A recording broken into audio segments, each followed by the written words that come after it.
our 2026 Arizona Diamondbacks preview up next on Fantasy Baseball Today.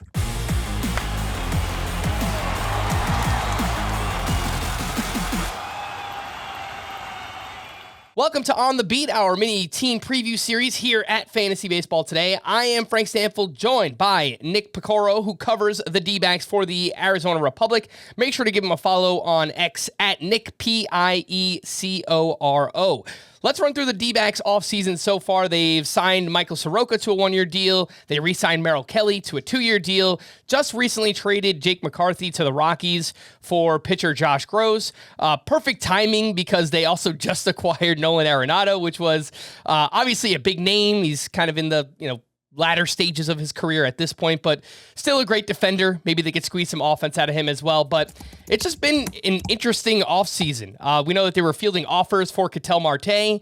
They have not brought back Zach Gallen to this point, so I think this is an interesting team. It felt like maybe they're going to sell.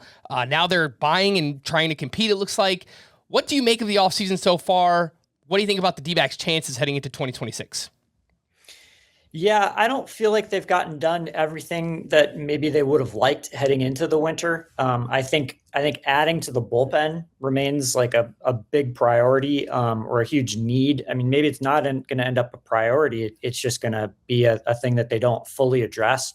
I think that they would feel a lot better about things if they had like a proven closer on their roster, not to mention like a seventh or eighth inning guy.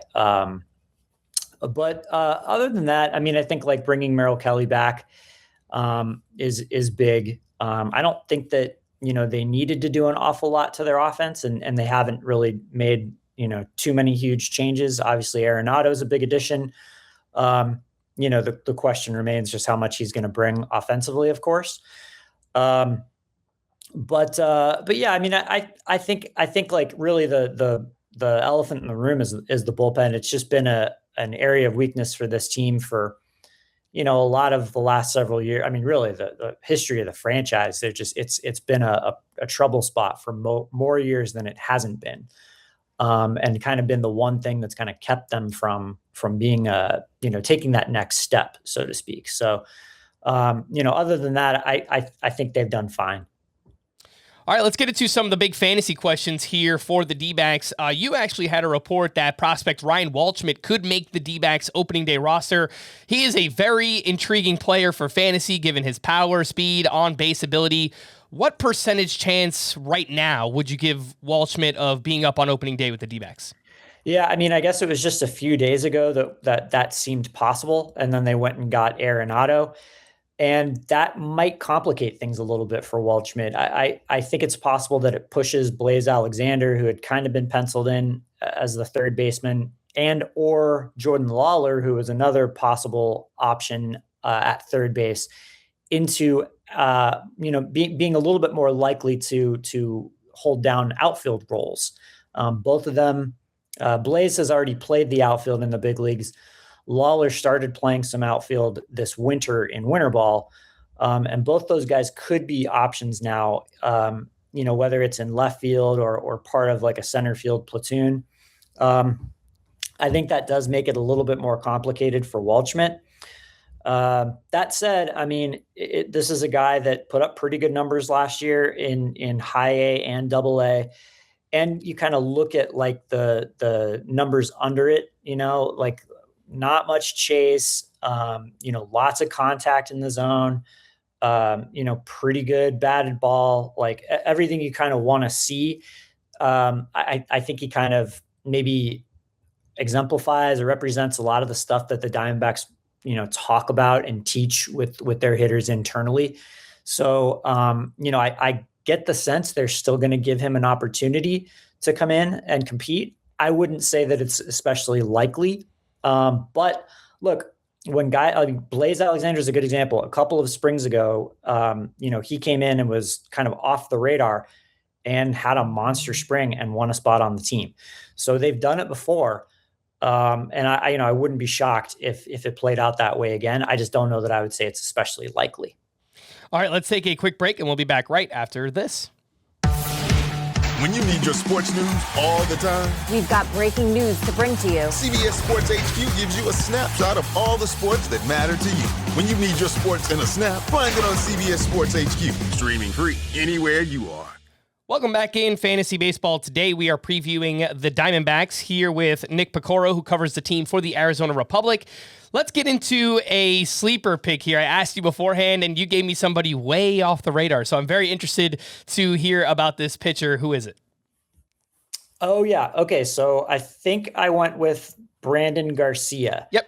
I could also be talked into Christian Mena. That was another name I was kind of kicking around at the time. But Brandon Garcia was part of the return from the Mariners in the Suarez trade, I believe. Or wait, was he part of the Naylor deal? Yes, he was part of the Josh Naylor trade. Sorry, I got those ones mixed up. Left-hander, bullpen piece, probably. There was some conversation about giving him a chance to start, but I think he's more likely to open in the bullpen. He had a stretch last September when the Diamondbacks were making their sort of improbable like push for a wild card spot, where I'll have to bring up his game log here, but it was probably 9 or 10 outings in a row where he didn't give up a run, just kind of looked like it was starting to come together. I think he had a rough one in his final start of this or final outing of the season. Yeah, it was 7 outings in a row where he was pretty lights out. As I mentioned, they didn't really do much to adjust the bullpen. I wouldn't be surprised if he finds himself in a leverage role, and who knows? I mean, maybe it ends up being a guy that gets saves for you. Who knows? I mean, it could be early in the season if he gets on a quick run and, gets trusted for Torey Lovello. I did mention Mena. I guess I'd like to throw his name out there just as a guy I think could, if he's healthy, really impact the starting rotation. He had a terrific outing against the Dodgers last season, came down with, I think, some shoulder issues. He's had shoulder and elbow problems the last couple of years that have cut his seasons short. But when he's pitched, I think he's got a deep repertoire. He throws a lot of strikes, is aggressive. Sort of seemed like things were coming together early last year before the injury. So be curious to see if he can pick up where he left off last year. Yeah, just a quick follow-up there on the D-backs bullpen, which has been a pretty, obvious talking point here for today. If you just had to guess who opens the season as the closer, I know it's like completely wide open right now. You mentioned Brandon Garcia. Maybe he could work his way into that. But like there's Andrew Saalfrank, there's Ryan Thompson, Kevin Ginkel, who's been around forever and probably has the best strikeout stuff in the bullpen, I would say. And it's interesting because there's not many free agents left. Like maybe they take a shot on a Michael Kopech or something, maybe the trade market. But if you had to handicap it right now, who do you think it gets the first save for the D-backs? Yeah, I don't know. I mean, I'm not sure if what they're offering to some of these free agents is competitive enough, but I mean, certainly they would be offering opportunity, right? So like, maybe Kopech would want to sign here. Maybe Sir Anthony Dominguez would want to sign here. I guess like if you're saying the guys on the roster versus the field, I think it's all kind of an even like statistically in my mind is like who would end up closing. I guess if I had to pick someone on the roster, I'd go with Kevin Ginkel. If he can get back to previous form. Obviously he struggled real bad last year and dealt with some health problems as well. He's done it before. Torey has shown some trust in him in the past. So I guess that's the guy on the roster that, like, if they went in right now, I would probably bet on him, but he's gonna have to show that he's worthy of it and back to his old form.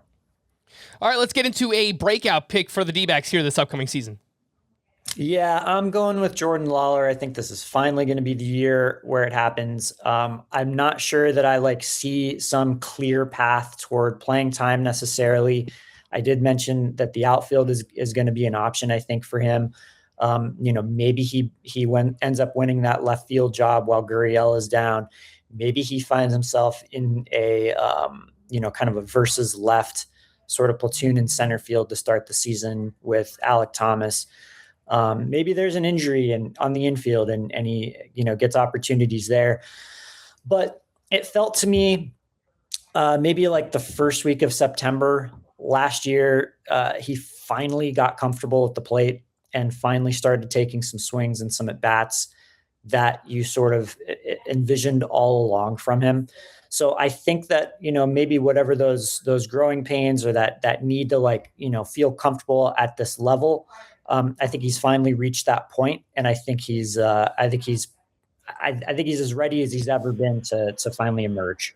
Hey, that's music to our ears because we've been waiting just for him to get an opportunity, right? I mean, that's the biggest thing. It feels like whenever they've called him up, they just haven't played him enough, right? Play him enough consistently to kind of, let him struggle a little bit and work his way through it and just kind of, get used to being in the bigs. It's every time we've talked about him, it has seemed like the D-backs maybe don't have as much confidence in him as maybe we do as fantasy players. Do you get that feeling at all that maybe the confidence has, kind of dried up a little bit here with the D-backs in Jordan Lawlar?